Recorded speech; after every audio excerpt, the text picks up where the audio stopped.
बच्चों, हिंदी के 10वीं कक्षा में आप सबका स्वागत है। हमने पिछले कक्षा में देखा था कश्मीरी सेब। तो कश्मीरी सेब के लेखक प्रेमचंद जी हैं। प्रेमचंद जी का लेखक परिचय और इस पाठ का आधा भाग को आपने पिछले कक्षा में देखा था।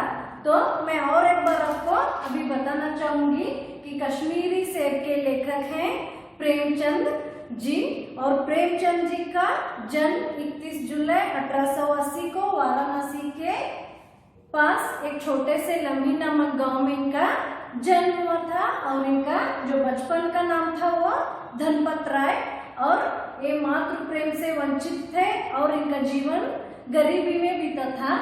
इसीलिए इन्होंने केवल मैट्रिकुलेशन तक उतना ही पढ़ पाए।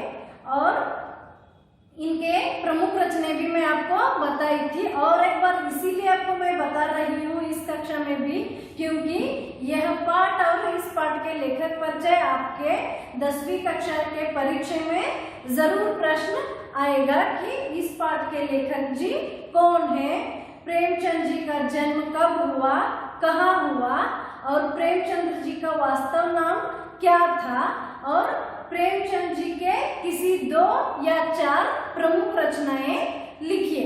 तो विद्यार्थियों, मैंने आपको प्रेमचंद जी के जन्म के बारे में बताया है, और एक बार इसीलिए बता रही हूँ क्योंकि यह प्रश्न आपको परीक्षा में जरूर 1 या 2 अंक के लिए आएगा।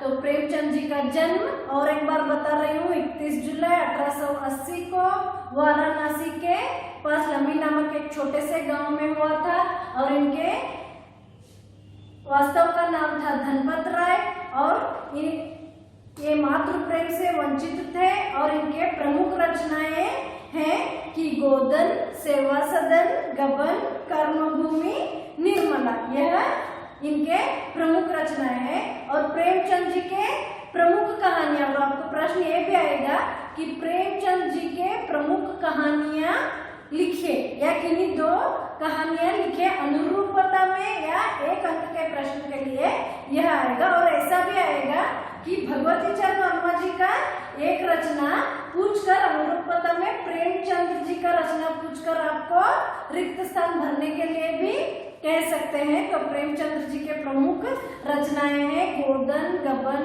निर्मला, कर्मभूमि।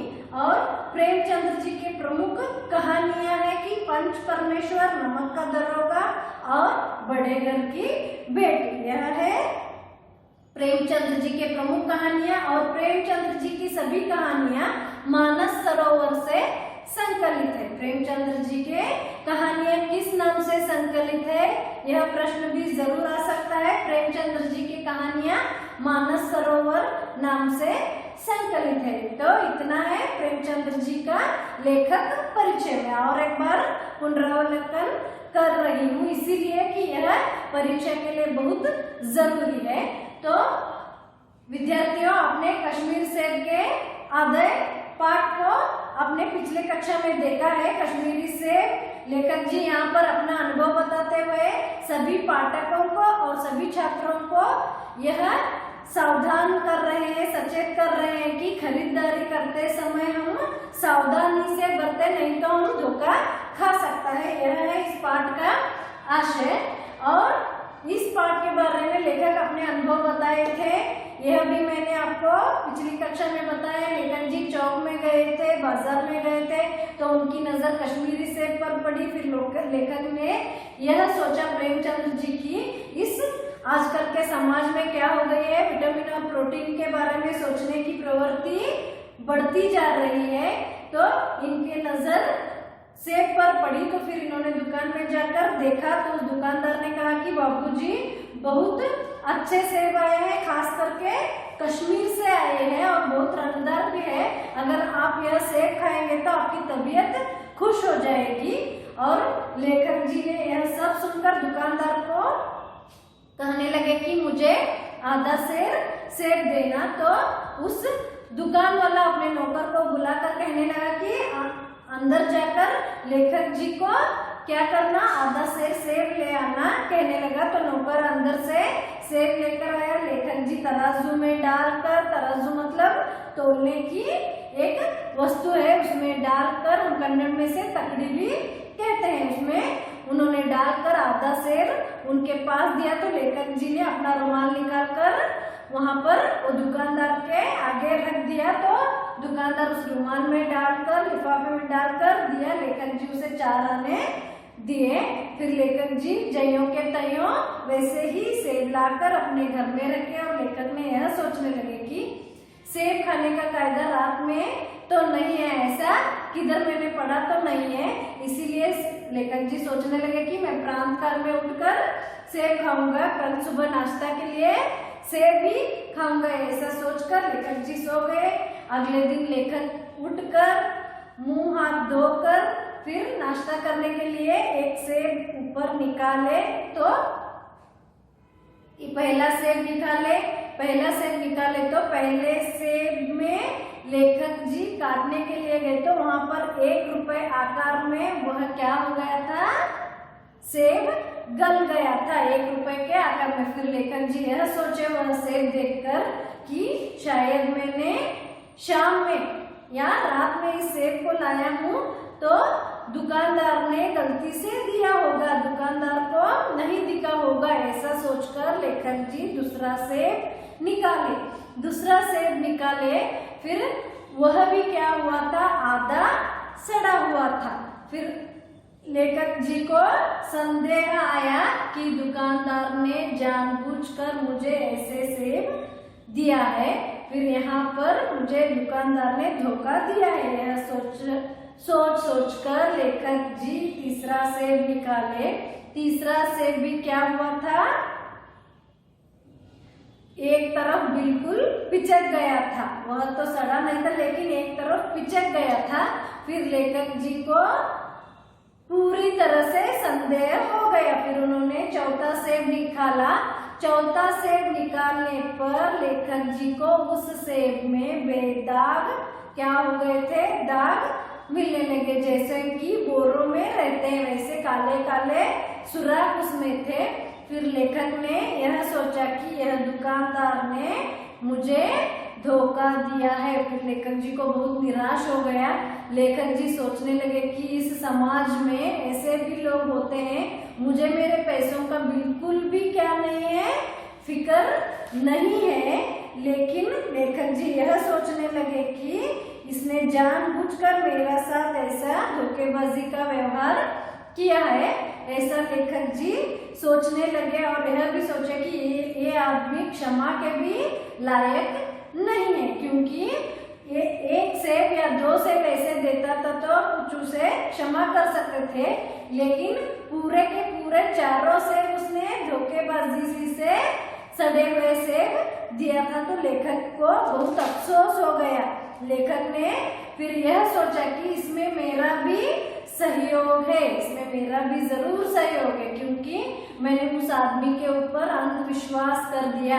मैंने उस आदमी को धोखा देने की प्रेरणा दी। यहाँ पर लेखक जी कहते हैं कि मैंने भी उसे धोखा देने की प्रेरणा की। अगर मैंने देखकर सेब लेता था तो ऐसा नहीं आता था आज दिन, लेकिन मैंने उसे ऐसा प्रेरणा की दी कि उसने मुझे धोखा दिया। उसने यह भी भाप लिया, उसने यह भी सोचा था कि यह जो जीव है या यह जो महाशय है, यह काम से आंख से काम नहीं ले सकता, यह आंख से काम लेने वाला जीव नहीं है। क्योंकि लेखक जी उसके हाथ में रुमाल रखकर वह बाहर इधर उधर देखते खड़े हुए थे, तभी उसने भाप लिया था कि यह आंख से काम लेने वाला मनुष्य नहीं है।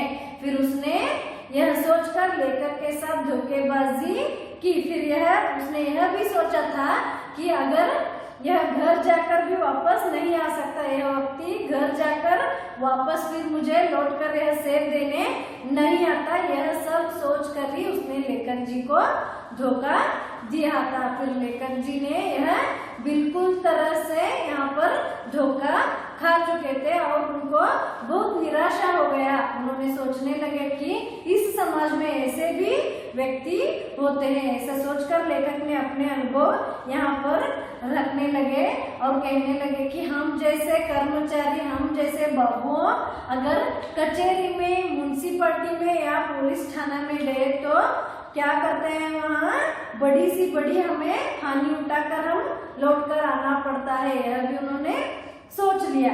इतना हम पिछली कक्षा में देखे थे और लेखक जी यहाँ पर अपने अनुभव को स्पष्ट किया है। ನೋಡಿ ನಿಮ್ಮ SSLC ಮೊದಲನೇ ಪಾಠ ಕಾಶ್ಮೀರಿ ಸೇಬ್. ಕಾಶ್ಮೀರಿ ಸೇಬದ ಲೇಖಕರು ಪ್ರೇಮಚಂದ್ ಜಿ ಅವರ ಜನನ 31 ಜುಲೈ 1881ರಲ್ಲಿ ವಾರಾಣಸಿಯ ಸಮೀಪ ಲಂಬಿ ಎಂಬ ಒಂದು ಚಿಕ್ಕ ಹಳ್ಳಿಯಲ್ಲಿ ಇವರ ಜನ್ಮವಾಯಿತು. ಇವರ ವಾಸ್ತವದ ಹೆಸರು ಧನ್ಪತ್ ರಾಯ್ ಹಾಗೂ ಇವರ ಪ್ರಮುಖ ರಚನೆಗಳು ಗೋಧನ್, ಸೇವಾ ಸದನ್, ಕರ್ಮಭೂಮಿ, ನಿರ್ಮಲ.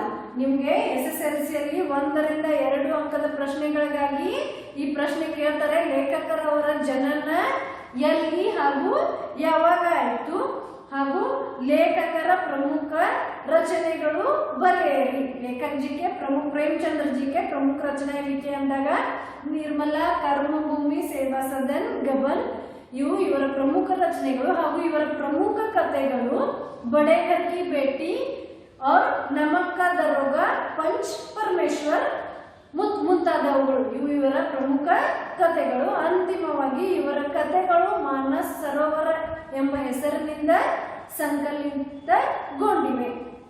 ಇದು ಈ ಪಾಠದ ಲೇಖಕರ ಪರಿಚಯ. ನಿಮಗೆ ನಾನು ಕೊನೆಯ ಅವಧಿಯಲ್ಲಿ ತಿಳಿಸಿದ್ದೆ ಲೇಖಕರ ಪರಿಚಯ ಹಾಗೂ ನಿಮ್ಮ ಪಾಠದ ಅರ್ಧ ಭಾಗವನ್ನು ನಿನ್ನೆ ಕಕ್ಷೆಯಲ್ಲಿ ತಿಳಿಸಿದ್ದೆ. ಈಗ ಇವತ್ತಿನ ಮುಂದಿನ ಕಕ್ಷೆಯಲ್ಲಿ ಈ ಮುಂದಿನ ಅವಧಿಯಲ್ಲಿ ತಿಳಿಸ್ತಾ ಇದ್ದೀನಿ. ಇನ್ನೊಂದ್ಸಲ ನಿಮ್ಗೆ ಹೇಳ್ತಾ ಇದ್ದೀನಿ. ಲೇಖಕರು ಸಂತೆಯಲ್ಲಿ ಪೇಟೆಗೆ ಹೋದಾಗ, ಪೇಟೆ, ಸಂತೆ, ಮಾರ್ಕೆಟ್ ಹೋದಾಗ ಏನ್ ಮಾಡಿದ್ರಪ್ಪ ಅಂದ್ರ ಕಾಶ್ಮೀರಿ ಸೇಬ ನೋಡಿದ್ರ, ದೃಷ್ಟಿ ಕಾಶ್ಮೀರಿ ಸೇಬ್ ಮೇಲೆ ಬಿತ್ತು. ಲೇಖಕರು ಏನ್ ಮಾಡ್ರಂದ್ರೆ ವಿಚಾರ ಮಾಡಿದ್ರು. ಏನಪ್ಪಾ ಅಂದ್ರ ಈಗಿನ ಸಮಾಜದಲ್ಲಿ ಏನು ಪ್ರವೃತ್ತಿ ಹೆಚ್ಚಾಗಿದೆ ಜನರಲ್ಲಿ ಅಂದ್ರೆ ವಿಟಮಿನ್ ಹಾಗೂ ಪ್ರೋಟೀನ್ ಬಗ್ಗೆ ವಿಚಾರ ಮಾಡಿ ಏನ್ ಮಾಡ್ತಾ ಇದ್ದಾರೆ ಅಂದ್ರೆ ವಸ್ತುಗಳನ್ನ ಖರೀದಿಸುತ್ತಾ ಇದ್ದಾರೆ. ಹೀಗಾಗಿ ಲೇಖಕರ ದೃಷ್ಟಿ ಕೂಡ ಒಂದು ಸೇಬು ಹಣ್ಣಿನ ಮೇಲೆ ಬಿತ್ತು. ಆಗ ಅವ್ರ ಅಂಗಡಿಗೆ ಹೋದ್ರು. ಅಲ್ಲಿ ಅಂಗಡಿ ಮಾಲೀಕ ಏನ್ ಹೇಳಿದಂದ್ರೆ ಲೇಖಕರಿಗೆ ಬರ್ರಿ, ಲೇಖಕರಿಗೆ ಕರೆದ, ಅವು ಬಾಬುಜಿ ಬರ್ರಿ ಅಂತ ಹೇಳಿ ಕರೆದ್ರು. ಆಮೇಲೆ ಏನ್ ಹೇಳಿರಪ್ಪ ಅಂದ್ರ ಲೇಖಕರಿಗೆ ಬಹಳಷ್ಟು ಏನಾಗ್ಯಾವಂದ್ರ ಕಾಶ್ಮೀರದಿಂದ ಸೇಬ್ ಬಂದವು. ನಾವ್ ಎಲ್ಲಿಂದ ತರ್ಸೇವಂದ್ರ ಕಾಶ್ಮೀರದಿಂದ ತರ್ಸೇವಿ. ಅದ್ರೊಳಗೂ ಏನಂದ್ರೆ ಬಹಳಷ್ಟು ರಂಗದಾರ್ ಮತ್ತೆ ಗುಲಾಬಿ ಸೇಬ್ಗಳದವು. ನೀವು ಇದನ್ನ ತಿಂದ್ರಂದ್ರ ನಿಮ್ಮ ಆರೋಗ್ಯ ಏನಾಗ್ತದಂದ್ರ ಬಹಳಷ್ಟು ಒಳ್ಳೆಯದಾಗ್ತದೆ. ನಿಮ್ಗೆ ಮನಸ್ಸಿಗೆ ಏನಾಗ್ತದಂದ್ರೆ ಹಿತ ಆಗ್ತೈತಿ. ಒಂದ್ಸಲ ಈ ಸೇಬನ್ನ ತಿಂದು ನೋಡ್ರಿ ಅಂತ ಹೇಳಿ. ಅವಾಗ ಲೇಖಕರು ಏನ್ ವಿಚಾರ ಮಾಡ್ರಂದ್ರ ಆಯ್ತಪ್ಪ ನನಗೇನ್ ಮಾಡುವ ಅರ್ಧ ಸೇರ್ ಸೇಬ್ ಕೊಡು ಅಂತ ಹೇಳಿ. ಅವಾಗ ಆ ಅಂಗಡಿಯವ ಏನ್ ಮಾಡಿದಂದ್ರ ಒಳಗ ತನ್ನ ನೌಕರ್ ಇದ್ದ, ಅವಂಗ ಆಳಿದ್ದ. ಅವ್ನ್ ಕರೆದ ಏನ್ ಹೇಳ್ರಂದ್ರ ಬಾಬುಜಿಗೆ ಏನ್ ಮಾಡಪ್ಪ ಅಂದ್ರ ಅರ್ಧ ಸೇರ ಸೇಬ ಒಳ್ಳೆ ಆರ್ಸ್ ತಗೊಂಡ್ ಬಾ ಅಂತ ಹೇಳಿ. ಅವಾಗ ನೌಕರ್ ಒಳಗಿಂದ ಸೇಬ್ ತಂದ ಲೇಖಕ ಯಾರ ಕೈಯಾಗ, ಮಾಲಕರ ಕೈಯಾಗ ಕೊಟ್ಟ. ಅಂಗಡಿ ಮಾಲಕರು ಏನ್ ಮಾಡಿದ್ರ ತರಾಜು ತೆಗೆದ್ರು. ತರಾಜು ಅಂದ್ರ ತಕಡಿಯನ್ನ ತೆಗೆದ ಅದ್ರೊಳಗೆ ಏನ್ ಮಾಡ್ರಂದ್ರ ಅರ್ಧ ಸೇರ್ ಸೇಬನ್ನ ಇಟ್ರು. ಸೇಬನ್ನ ಇಟ್ಟ ತೂಕ ಮಾಡಿ ಲೇಖಕರಿಗೆ ಕೊಟ್ರ. ಅವಾಗ ಲೇಖಕರು ಏನ್ ಮಾಡ್ರಂದ್ರ ತಮ್ಮ ಕರ್ಜಿಫನ್ನ, ತಮ್ಮ ಕೈವಸ್ತ್ರನ್ನ ತೆಗೆದ ಅಂಗಡಿಯವನ ಹತ್ರ ಕೊಟ್ರಿ, ನಾವು ಹಾಕಿ ಕೊಡ್ಪ ಅಂತ ಹೇಳಿ. ಆಮೇಲೆ ಅಂಗಡಿಯವ ಏನ್ ಮಾಡಿದ್ರ ಕಟ್ಟಿ ಕೊಟ್ಟ. ಲೇಖಕರು ಹೆಂಗಿಟ್ಲ ಅಂತ ಮನ್ಯಾಗಿಟ್ರು. ಏನ್ ವಿಚಾರ ಮಾಡ್ರಂದ್ರ ಯಾವ್ದು ಕಾಯ್ದೆ ಇಲ್ಲಲ್ಲ, ರಾತ್ರಿ ತಿನ್ಬೇಕಂತ ಹೇಳಿ ನಾ ಮುಂಜಾನೆ ಏನ್ ಮಾಡ್ತೇನಂದ್ರ ಪ್ರಾಂತ ಕಾಲ ಎದ್ದ ನಾಷ್ಟಾ ಮಾಡ್ತೇನಿ ಅಂತ ಹೇಳಿ ವಿಚಾರ ಮಾಡ್ರು. ಮರ್ದೂಸ್ ಮುಂಜಾನೆ ಏನ್ ಮಾಡ್ರಪ್ಪ ಅಂದ್ರ ಇವತ್ ನಾಷ್ಟಾ ಏನ್ ಮಾಡ್ಬೇಕಂದ್ರ ಸೇಬನ್ನ ತಿನ್ಬೇಕಂತ ಹೇಳಿ ಮೊದ್ಲೇನ್ ಒಂದ್ ಸೇಬ್ ತಂದ್ರು. ಮೊದ್ಲಿನ ಸೇಬ್ ತೆಗೆದು ಕೊರಿಬೇಕಂತ ಹೇಳಿ ಚಾಕು ತಗೊಂಡಿದ್ರು. ಅಷ್ಟ್ರಾಗ ಸೇಬ ಏನಾಗಿತ್ತಂದ್ರ ₹1 ಆಕಾರದ, ₹1 ಆಕಾರ ಮೇ ಗಲ್ ಗಯಾ ಥಾ. ಏನಾಗಿತ್ತಂದ್ರ ₹1 ಆಕಾರದಷ್ಟ ಏನಾಗಿತ್ತಂದ್ರ ಹತ್ತಿತ್ತು, ಪೂರ್ತಿ ಅದ ಹತ್ತಿತ್ತು. ಅವಾಗ ಏನ್ ಮಾಡಿದ್ರ ನಿನ್ನೆ ಸಂಜೆ ತಂದಿದ್ನಿ, ಸ್ವಲ್ಪ ಕತ್ಲಾಗಿತ್ತು, ಹಿಂಗಾಗಿ ಅವ ನೋಡಿರ್ಲಿಕ್ಕಿಲ್ಲ, ತಪ್ಪೆಲ್ಲರೆ ಹಾಕಿರ್ಬಹುದು ಅಂತ ಹೇಳಿ ಲೇಖಕರು ವಿಚಾರ ಮಾಡಿ 2ನೇ ಸೇಬನ್ನ ತೆಗೆದ್ರು. 2ನೇ ಸೇಬ್ ತೆಗ್ದಾಗ ಏನಾಯ್ತಂದ್ರ ಅರ್ಧಕ್ಕರ್ಧ ಏನಾಗಿತ್ತು, ಹತ್ತಿ ಬಿಟ್ಟಿತ್ತು. ಅರ್ಧಕ್ಕರ್ಧ ಹತ್ತಿತ್ತು, ಅರ್ಧ ಅಷ್ಟೇ ಏನಿತ್ತು ಚಲೋ ಇತ್ತು. ಅದಕ್ಕೆ ಲೇಖಕರು ಏನ್ ಮಾಡ್ರಪ್ಪ ಅಂದ್ರ ಏನಿದ್ದು ಸೇಬ್ ಹಿಂಗ ಹೊಂಟಿತ್ತು ಅಂತ ಹೇಳಿ ಅವ್ರಿಗೆ ಸಂದೇಹ ಬರ್ತೇನಂದ್ರೆ ಇವೇನ್ ಮಾಡ್ಯಾನಂದ್ರ ಉದ್ದಮಾಗಿ ಈ ಸೇಬನ್ನ ಇಂಥವ್ ನನಗೆ ಕೊಟ್ಟಾನ ಅಂತ ಹೇಳಿ ಮತ್ತವ್ರ 3ನೇ ಸೇಬನ್ನ ತೆಗೆದ್ರು. 3ನೇ ಸೇಬ ಎಲ್ಲಿಯೂ ಹತ್ತಿರ್ಲಿಲ್ಲ, ಆದ್ರ ಅದೇನಾಗಿತ್ತು ಒಂದ್ ಕಡೆ ಪೂರ್ತಿ ಪಿಚ್ಚಕ್ಕಾಗಿಬಿಟ್ಟಿತ್ತು, ಒಂದು ಪೂರ್ತಿ ಹಣ್ಣಾದಂಗಾಗಿ ಬಿಟ್ಟಿತ್ತು, ಅದು ತಿನ್ನಲಾಯಕ್ಕಿರ್ಲಿಲ್ಲ. ಲೇಖಕರ 4ನೇ ಸೇಬನ್ನ ತೆಗೆದ್ರು. 4ನೇ ಸೇಬ್ ತೆಗ್ದಾಗ ಅದ್ರೊಳಗ ಏನಾಗಿತ್ತು ಅಂದ್ರೆ ಕರಿ ಏನಾಗಿದ್ದು ಅಂದ್ರ ಕಲ್ಲಿ ಹಂಗೆ ನಾವು ಬಾರಿಕಾಯಿ ತಿಂತೇವೆ ನೋಡ್ರಿ, ಅದ್ರೊಳಗೆ ಹುಳ ಇರ್ತವಲ್ಲ ಹಂಗಾಗಿತ್ತು. ಅವಾಗ ಲೇಖಕರಿಗೆ ಪೂರ್ತಿಯಾಗಿ ಏನಾಯ್ತು ಸಂದೇಹ ಬಂತು. ಅವಾಗ ಲೇಖಕರು ಏನ್ ಮಾಡ್ರಂದ್ರ ಇವ ಏನ್ ಮಾಡ್ಯಾನಂದ್ರ ತನಗ್ ಗೊತ್ತಿದ್ದು ನನಗೆ ಏನ್ ಮಾಡಿದಾನಂದ್ರ ಮೋಸ ಮಾಡ್ಯಾನು, ಇವ್ ನನಗೆ 4 ಹಣ್ಣ ಇಂಥವ ಕೊಟ್ಟಾನಂತ ಹೇಳಿ ಲೇಖಕರ ತಿಳ್ಕೊಂಡ್ ಬಿಡ್ರ. ಅವಾಗ ಲೇಖಕರಿಗೆ ಏನಾಯ್ತಂದ್ರೆ ಇವತ್ತಿನ ಸಮಾಜದೊಳಗೆ ಇಂಥ ಜನರು ಇರ್ತಾರಲ್ಲಪ್ಪ ಅಂತ ಬಹಳಷ್ಟು ಅವ್ರಿಗೆ ನಿರಾಶೆ ಆಯ್ತು. ಅವ್ರು ಕೊಟ್ಟಿದ್ದ ರೊಕ್ಕ, ಅವ್ರು ಕೊಟ್ಟಿದ್ದ ದುಡ್ಡು ಸಲುವಾಗಿ ಅವ್ರಿಗೆ ಏನು ಮನಸ್ಸಿಗೆ ಹತ್ತಲಿಲ್ಲ, ಆದ್ರೆ ಸಮಾಜದೊಳಗೆ ಇಂಥ ವ್ಯಕ್ತಿನೂ ಅದಾರ ಅಂತೇಳಿ ಬಹಳಷ್ಟು ನಿರಾಶೆ ಆಯ್ತು. 1 ಕೊಡ್ಬೋದು, 2 ಕೊಡ್ಬೋದು, ಆದ್ರೆ 4 ಸೇಬ ಏನ್ ಮಾಡಿದ್ದಂದ್ರ ಅಂತವ ಕೊಟ್ಟಿದ್ದಂತೇಳಿ ಲೇಖಕರಿಗೆ ತುಂಬಾ ನಿರಾಶೆ ಆಗ್ಬಿಡ್ತು. ಲೇಖಕರಿಗೆ ಏನ್ ಹೇಳ್ತಾರಂದ್ರ ತಮ್ಮ ಅನುಭವಗಳನ್ನ ಹೇಳ್ತಾರ, ಹಿಂಗ ಆಗ್ತೈತಿ, ನಾವ ಪೇಟೆ ಒಳಗೆ ಹೋದು ಅಂದ್ರೆ ನಮಗ ಇಂಥವ ಏನಾಗ್ತಾವ ಅಂದ್ರ ಮೋಸಕ್ಕ ಒಳಗಾಗ್ತೇವಿ. ಅದಕ್ಕೆ ನಾವ್ ಏನಿರ್ಬೇಕು ಅಂದ್ರ ಸಚೇತರಾಗಿರ್ಬೇಕು, ನಾವು ಸಾವಧಾನಿಯಿಂದ ಇರ್ಬೇಕಂತ ಹೇಳಿ ಲೇಖಕರು ನಮ್ಗ ಹೇಳ್ಯಾರು. ಅದ್ರ ನಂತರ ಲೇಖಕರು ಏನ್ ಹೇಳ್ತಾರಂದ್ರೆ ಇದೆಲ್ಲ ತಪ್ಪಾಗಕ್ ಕಾರಣ ಏನೈತಂದ್ರ ನಾನು ಅದೇನಿ, ನನ್ನ ಸಹಯೋಗಿದ್ರೋಗ ಬಹಳಷ್ಟು ಐತೆ ಅಂತ ಹೇಳ್ತಾರೆ. ಬರೇ ಅವ ಏನ್ ಅಂಗಡಿಯಾಗ ಕೊಟ್ಟಾನು, ಹಣ್ಣಿನ ಅಂಗಡಿಯಾಗ ಕೊಟ್ಟಾನಂತ ಅವನ ಮೇಲೆ ಅಷ್ಟೇ ಏನ್ ಮಾಡತ್ತಿಲ್ಲಿ ಅಪೋದ ಹಾಕ್ತಾ ಇಲ್ಲ. ಲೇಖಕರು ಏನ್ ಮಾಡತ್ತಾರಂದ್ರೆ ತಪ್ಪ ಅವನ ಮೇಲೆ ಅಷ್ಟೇ ಹಾಕ್ತಿಲ್ಲ, ತಪ್ಪ ನಂದು ಐತೆ ಅಂತ ಹೇಳ್ತಾರೆ. ಯಾಕಂದ್ರೆ ಇದನ್ನೆಲ್ಲಾ ಮಾಡಕ್ ನಾ ಅವ್ನಿಗೆ ಏನ್ ಮಾಡೀನಿ, ಸಹಯೋಗ ಮಾಡೀನಿ, ಇದ್ರೊಳಗ ನಂದು ಏನೈತಿ ಕೈ ಐತಿ. ಯಾಕಂದ್ರೆ ನಾನು ಕೈಯಾಗ್ರ ನನ್ನ ಕೈವಸ್ತ್ರ ಕೊಟ್ಟ ಸುಮ್ಮನೆ ನಿಲ್ಬಾರ್ದಿತ್ತು, ಎಂಥವ್ ಹಾಕತಾನ ಅಂತೇಳಿ ನಾನು ನೋಡ್ಬೇಕಿತ್ತು ಅಂತ ಹೇಳಿ ಲೇಖಕರು ಹೇಳ್ತಾರೆ. ಇದ್ರೊಳಗ ಅವೇನ್ ತಿಳ್ಕೊಂಡ್ ಬಿಟ್ಟಿದ್ದಂದ್ರೆ ಈ ಮನುಷ್ಯ ಕಣ್ಣಿನಿಂದ ಕೆಲಸ ತಗೊಳ್ಳೋ ಮನುಷ್ಯ ಅಲ್ಲ. ನಾವೀಗ ಹೋಗಿ ಪೇಟೆಗ ಏನ್ರ ನೋಡ್ತೇವೆ ಅಂದ್ರೆ ಕಣ್ಣಿನಿಂದ ನೋಡ್ತೇವೆ, ಎಲ್ಲ ಚೌಕಶಿ ಮಾಡ್ತೇವೆ, ಯಾವ್ದೇನೈತಿ ಚಲೋ ಐತಿಲ್ಲ, ಚಲೋ ಐತಿಯೋ ಕೆಟ್ಟ ಐತಿಯೋ ಎಲ್ಲ ನೋಡ್ತೇವೆ. ಅದಕ್ಕೆ ಲೇಖಕರು ಏನ್ ಮಾಡ್ರಂದ್ರ ಹೇಳ್ತಾರೆ, ಅವೇನ್ ತಿಳ್ಕೊಂಡ್ ಬಿಟ್ಟಿದ್ದ ಅಂಗಡಿಯಾಗ ಅಂದ್ರ ಈ ಮನುಷ್ಯ ಈ ಜೀವಿ ಕಣ್ಣಿನಿಂದ ಕೆಲಸ ತಗೊಳವಲ್ಲ, ಮತ್ತೆ ವಾಪಸ್ ತಗೊಂಡ್ ಬಂದು ಇದನ್ನ ಕೊಡುವಂತ ಮನುಷ್ಯ ಇವ ಅಲ್ಲ ಅಂತ ಹೇಳಿ ಅವ ಏನ್ ಮಾಡಿದಂದ್ರ ತಿಳ್ಕೊಂಡ ನನಗೆ ಏನ್ ಮಾಡಿದನು ಮೋಸ ಮಾಡ್ಯಾನ ತಿಳ್ಕೊತಾನ. ಅವಾಗ ಲೇಖಕರಲ್ಲಿ ತಮ್ಮ ಅನುಭವಗಳನ್ನ ಹೇಳ. ಇನ್ನ ಲಾಸ್ಟ್ ಅಂತಿಮ ಒಂದು ಪ್ಯಾರ ಐತಿ, ಅಂತಿಮ ಪಾಠದ अंतिम भाग ಐತಿ ನೋಡೋಣ. पहले ऐसा नहीं था, फिर लेखक कहते हैं कि पहला ऐसा नहीं था, व्यापारियों की सखा बनी हुई थी, तो उनमें चाहे छटक आधा छटक कस लेते थे, लेकिन उन्हें 5 की जगह भूल से हमें 10 की नोट देते थे, तो भी वापस जाकर अगर पूछते थे तो वो हमारे पैसे वहाँ पर सुरक्षित रहते थे। फिर लेखक जी यहाँ कहते हैं कि पहले ऐसा नहीं था, पहले ऐसा बिल्कुल भी नहीं था, व्यापारियों की शक थी, व्यापारियों की लेन देन थी। अगर हम गलती से 5 रुपए के जगह 10 रुपए देते थे, फिर वापस जाकर पूछते थे तो हमारे पैसे उधर सुरक्षित रहते थे। पहले ऐसा बिल्कुल नहीं था, लेकिन आजकल ही ऐसा हो रहा है, कहते हैं। फिर हमारे पैसे वहाँ पर सुरक्षित रहते थे। मुझे याद है एक बार मैंने मोहर्रम के मेले में एक दुकानदार से एक पैसे की रेवड़ियाँ ली थी और पैसे की जगह अटानी दे आया था। फिर इन्होंने लेखक जी कहते हैं कि मुझे याद है कि मैं एक बार मेरा मोहर्रम का मेला लगा हुआ था, तो फिर मैंने 1 पैसे की रेवड़ी ली थी और 1 पैसे की जगह मैंने क्या कर दिया था, अटानी दे आया था, गलती से अटानी दे आया था। घर आकर जब अपनी भूल मालूम हुई तो दुकानदार के पास दौड़ गया। फिर इन्होंने घर आए तो इनको अपनी भूल याद आई कि मैंने 1 पैसे की जगह वहां पर क्या कर दिया था, अटन्नी दे आया था। तो मुझे घर आने पर याद आई, मैं वापस उस दुकानदार के पास दौड़ता हुआ गया। आशा तो मुझे बिल्कुल नहीं थी, लेकिन जी कहते हैं कि वो मेरे पैसे मुझे वापस देगा, ऐसी आशा तो बिल्कुल नहीं थी कि वह अटन्नी लौटाएगा, वो अपने अटन्नी वापस देगा, ऐसी आशा नहीं थी। पर उसने प्रसन्न चित्त से अटन्नी लौट दी और मुझसे माफी मांगी। फिर लेखक जी कहते हैं कि वह प्रसन्न चित्त से, पूरी अपनी प्रसन्न चित्त से लेखक जी के अटन्नी वापस दे दी और लेखक को माफी मांगी। लेखक को कहने लगे कि माफ हुआ, कहने लगे।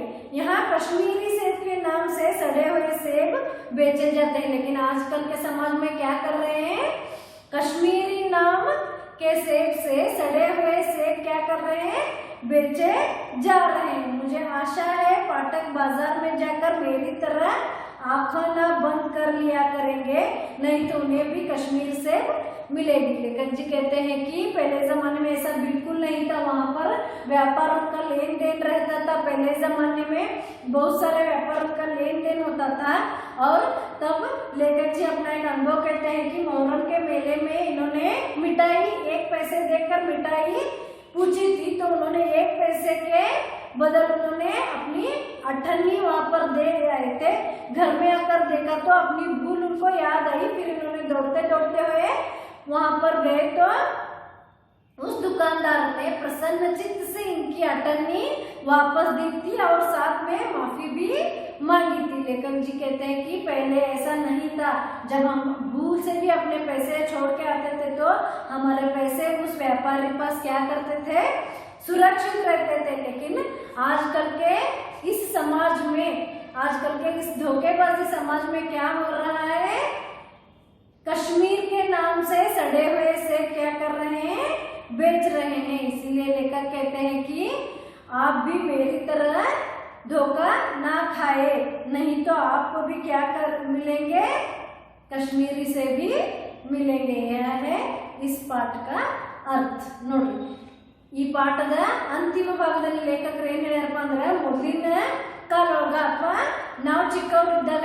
ಏನ್ ಮಾಡ್ತಿದ್ವು ಅಂದ್ರೆ, ಏನಾದ್ರೂ ತಗೊಳಕ್ ಹೋಗ್ತಿದ್ವು, ಅವಾಗ ಏನಾಗ್ತಿದ್ಪ ಅಂದ್ರೆ ಬಹಳಷ್ಟು ವ್ಯಾಪಾರಿಗಳು ಏನ್ ಮಾಡ್ತಿದ್ರಂದ್ರೆ ತಗೊಳೋದ ಕೊಡೋದ ವ್ಯಾಪಾರನ ಇಟ್ಕೊತಿದ್ರು. ಬಹಳಷ್ಟು ಏನ್ ಪೇಟೆಗ ಇಂಥ ವ್ಯವಹಾರಗಳು ನಡೀತಿದ್ವು. ಆದ್ರೆ ಈಗ ಹಂಗಿಲ್ಲ ಅಂತ ಹೇಳ್ತಾರೆ. ಮೊದ್ಲು ಏನ್ ಹೇಳ್ತಾರಂದ್ರೆ, ಮೊದಲು ತಮ್ಮ ಅನುಭವನ ಹೇಳಿದಾರೆ. ಮೊದ್ಲು ಏನ್ ಮಾಡ್ತಿದ್ವು ಮಾಡಿದ್ನಿ, ನಂದು ಅನುಭವ ಹೇಳ್ತೇನೆ ಅಂತ ಲೇಖಕರು ಏನ್ ಹೇಳ್ತಾರಂದ್ರೆ, ಮೊಹರಮದ ಒಂದು ಏನಾಗಿತ್ತಂದ್ರೆ ಮೇಳ ಇತ್ತು, ಮೊಹರಮದೊಂದು ಸಂತೆ ಅಥವಾ ಜಾತ್ರೆ ಇತ್ತು. ಅವಾಗ ಇವ್ರು ಏನ್ ಮಾಡಿರಂದ್ರೆ 1 ಪೈಸಾದ ರೇವಡಿ ಅಂದ್ರೆ ಏನಂದ್ರೆ ಒಂಥರ ಎಳ್ಳಿಂದ ಏನಿರ್ತೈತಿ ಅಂದ್ರೆ ಸ್ವೀಟ್ ಪದಾರ್ಥ ಇರ್ತೈತಿ, ಎಳ್ಳಿನ ಬರ್ಫಿ ಇರ್ತೈತಿ, ಸ್ವೀಟ್ ಪದಾರ್ಥ ಇರ್ತೈತಿ, ಅದಕ್ಕೆ ಇಲ್ಲಿ ಏನಂತಾರಂದ್ರೆ ರೇವಡಿ ಅಂತಾರ. ಅದನ್ನ 1 ಪೈಸಾ ರೇವಡಿ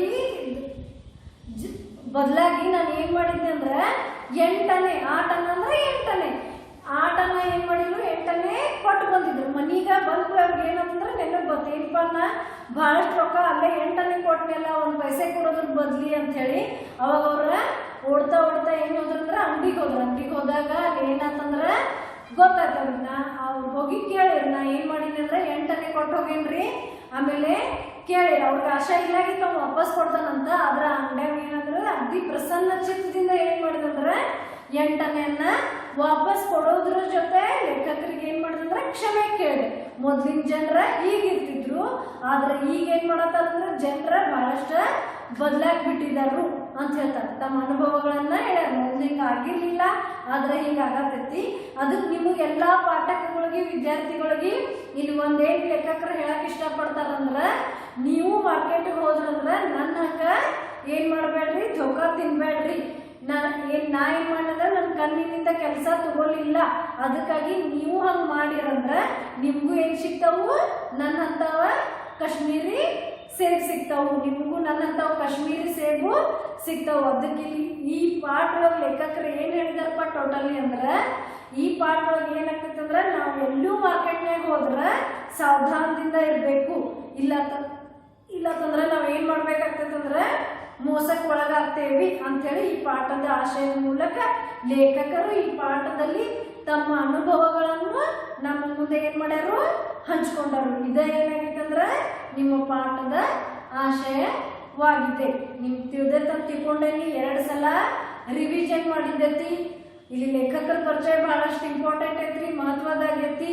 ಅದರ ಜೊತೆ ಪಾಠ ಒಳಗಿಂದ ಲೇಖಕರ ಅನುಭವಗಳ ಬಹಳಷ್ಟು ಮಹತ್ವದ್ದಾಗಿದ್ದವು. ನಾನು ನಿಮಗೆ ಮೊದಲೇ ಹೇಳಿದ್ನಿ, ಮೊನ್ನೆ 4 ಮಾರ್ಕ್ಸ್ ಕ್ವಶನ್ ಕೇಳ್ತಾರೆ ನಿಮ್ಮ एग्जाम ಒಳಗ. ಅದೇನಪ್ಪ ಅಂದ್ರೆ 4 अंक प्रश्न, सेब की हालत कैसी थी जब लेखक ने पहला सेब निकाला तो पहले सेब की आकार 1 रुपए में गल गई थी, दूसरा सेब आधा सड़ा हुआ था, तीसरा सेब बिल्कुल पिचक हुआ था और चौथा सेब में बोरों के जैसे बेदाग क्या थे, सुराख थे. ऐसी थी सेब की हालत. ನೋಡಿ, सेब की हालत कैसी थी 4 अंकದ ಪ್ರಶ್ನೆಗೆ ಇದು ಬೀಳ್ತೈತಿ. ಇಷ್ಟ ಈ ಪಾಠದ ಆಶಯ ಐತಿ. ಈ ಪಾಠ ಬಹಳಷ್ಟು 1 ಮಾರ್ಕ್ಸ್ಗೆ ಇಂಪಾರ್ಟೆಂಟ್ ಕ್ವಶನ್ಸ್ ಬರ್ತಾವು, 4 ಮಾರ್ಕ್ಸ್ ಬರ್ತಾವು. ಅನುರೂಪತಾ ಒಳಗೆ ನಿಮ್ಗೆ ಕೇಳ್ತಾರು, ರಿಕ್ತ ಸ್ಥಾನ ಬರಿ ಅಂತ ಕೇಳ್ತಾರು. ರಿಕ್ತ ಸ್ಥಾನ ಬರಿ ಅಂದ್ರೆ ಬಿಟ್ಟ ಸ್ಥಳ ಕೇಳ್ತಾರು. ಜೋಡ್ ಕರ್ಲಿಕ್ಕೆ ಹೊಂದಿಸಿ ಬರೆಯರಿ ಒಳಗೆ ಕೇಳ್ಬೋದು, ಹೊಂದಿಸಿ ಬರೆಯರಿ 4 ಮಾರ್ಕ್ಸ್ ಬರ್ಬೋದು. ಇಷ್ಟೇನೈತಂದ್ರ ಈ ಪಾಠದ ಅಭ್ಯಾಸ ಐತಿ. ಈಗ ನಾವು ಏನ್ ಮಾಡೋಣಪ್ಪ ಅಂದ್ರ ಏಕ ವಾಕ್ಯಕ್ಕೆ ಪ್ರಶ್ನೆ ಅಷ್ಟೇ ಹೇಳ್ತೇನೆ ನಿಮ್ಗ. एक वाक्य के प्रश्न अष्ट ಏನ್ ಮಾಡಕ್ಕೆ ಬರೆಯಕ್ಕೆ. अभी मैं आपको एक वाक्य के प्रश्न बताऊंगी. लेखक चीजें खरीदने कहाँ गए थे. उससे पहले और एक बार आपको बता रही हूँ कि लेखक जी का जन्म कब और कहाँ हुआ. लेखक जी का जन्म 31 जुलाई 1880 को हुआ. ईस्वी ने ना पिटकोरी. नेक्स्ट है इनकी प्रमुख रचनाएं लिखिए. इनकी प्रमुख रचनाएं गोदन, गबन, निर्मला, कर्मभूमि. इनकी प्रमुख कहानियां लिखिए. इनकी प्रमुख कहानियां पंच परमेश्वर, नमक का दरोगा और बड़े घर की बेटी. यह सब कहानियां मानस सरोवर नाम से क्या है, संकलित है. ನೀವು 1 ಅಂಕದ ಪ್ರಶ್ನೆಗಳು ಲೇಖಕ ಪರಿಚಯ ಒಳಗಿನು ನಾ ಈಗ ಹೇಳ್ತಾ ಇದ್ದೀನಿ. ನೀವು ಏನ್ ಮಾಡ್ರಂದ್ರೆ ಸೆಪರೇಟ್ ಆಗಿ ಈ ಪ್ರಶ್ನೆ, ಈ ಪಾಠದ ಲೇಖಕರ ಪರಿಚಯ, ಪಾಠದ ಶಬ್ದಾರ್ಥ ನೀವು ಈಗಾಗಲೇ 8th 9th ಒಳಗೆ ಬರ್ದೇರಿ. ನಿಮಗೇನು ಹೆಚ್ಚಿನ ಹೇಳಕ್ಕಾಗಿಲ್ಲ. ನೆಕ್ಸ್ಟ್ 1 ಅಂಕಕ್ಕೆ ಪ್ರಶ್ನೆ ಒಳಗ ಲೇಖಕರನ್ನ 4 ರಿಂದ 5 ಪ್ರಶ್ನೆ ನೀವು ಓಮ್ ತೆಗಿರಿ, ಅವ್ನು ಬರೀರಿ. ಅದರ ನಂತರ ನಿಮ್ಮ ಪಾಠದ ಅಭ್ಯಾಸ ಏನು ಕೊಟ್ಟರು ಅದನ್ನು ಬರೀರಿ. ನೋಡಿ, ಅಭ್ಯಾಸದ ಪ್ರಶ್ನೆ, लेखक चीजें खरीदने कहाँ गए थे. लेखक जी चीजें खरीदने चौक में गए थे. दूसरा प्रश्न ऐसा है, लेखक को क्या नजर आई. लेखक को रंगदार गुलाबी सेब नजर आए. दूसरा प्रश्न. तीसरा प्रश्न है, लेखक जी का जी क्यों ललच उठा. लेखक जी का ललच रंगदार गुलाबी कश्मीरी सेब को देखकर इनका जी भी ललच उठा. अगला प्रश्न है, टोमेटो किसका आवश्यक अंग बन गया है. देखो छात्रों, टोमेटो आज हमारे विटामिन और प्रोटीन का एक आवश्यक अंग बन गया है. तो अगला प्रश्न है, स्वाद में सेब किससे बढ़कर नहीं. स्वाद में सेब आम से बढ़कर नहीं और घटकर भी नहीं है. और अगला प्रश्न है, रोज एक सेब खाने से किनकी जरूरत नहीं होती. मैंने आपको बहुत बार बताया है कि रोज एक सेब खाने से डॉक्टर की जरूरत नहीं होगी. यह है एक वाक्य के प्रश्न. यह आप एक वाक्य के प्रश्न लिखिए और यह प्रश्न आपके परीक्षा में जरूर आएंगे. और 2-3 वाक्य के प्रश्न ऐसे हैं कि आजकल शिक्षित समाज में किसके बारे में विचार किया जाता है. मैंने बताया है आजकल के शिक्षित समाज में प्रोटीन और विटामिन के बारे में क्या किया है, विचार किया जा रहा है. दुकानदार ने लेखक से क्या कहा. दुकानदार ने लेखक से कहने लगा कि बाबूजी आइए, सेब लीजिए, और खास करके कश्मीर से आए हैं. अगर आप यह सेब खाएंगे तो आपका दिल क्या हो जाएगा, खुश हो जाएगा. अगला प्रश्न है, दुकानदार ने अपने नौकर से क्या कहा. दुकानदार ने अपने नौकर से कहने लगा कि साहब के लिए सेब लाना, वह भी चुन चुन कर अच्छे सेब लाना. और अंतिम प्रश्न है, सेब की हालत के बारे में लिखिए। मैंने बार बार बताया है, सेब की हालत के बारे में लिखिए। तो सेब की हालत के बारे में आपको बताया है, वही आप लिखिए। यह है आपके इस पाठ का अभ्यास, 1 अंक और 2-3 अंक के प्रश्न। विद्यार्थियों, आप इस पाठ के शब्दार्थ, लेखक परिचय और 1 अंक और 2-3 अंक के प्रश्न जरूर लिखिए। और हम अगला जो पाठ है या अगला अभ्यास है अगली कक्षा में देखेंगे। धन्यवाद।